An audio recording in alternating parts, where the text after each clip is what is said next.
Well, back about 18 years ago, maybe 20 or so, back when money was a little bit tighter, I scrimped and I saved and I bought this Echo weed eater. I loved it.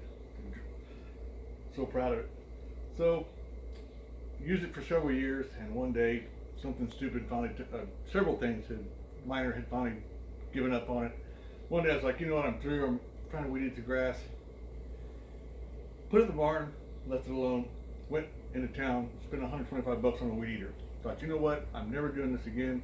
I'm just gonna buy the cheapest weed eater I can find, and when it takes a dump, I'll throw it away and go buy another cheap one. Well, today weed eaters have gotten so cheap and so crappy that I went and dug this thing out of the barn, and I put a new head on it, which I robbed off for another weed eater that I bought, and spent about 40-50 bucks on parts to get this thing running. My experience with the weed eaters that are out in the market today are junk. The EPA has plant milling these poor people so badly that I have one that I'm getting rid of right now because all it needs is a carburetor adjusted, but you can't.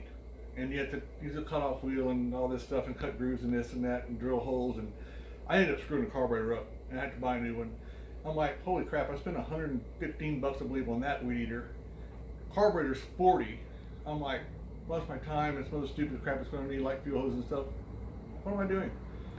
So, took a leak, bought the head, carburetor, fuel lines, grommet, some other little silly things. Tell you what, this thing fires up and runs like a champ.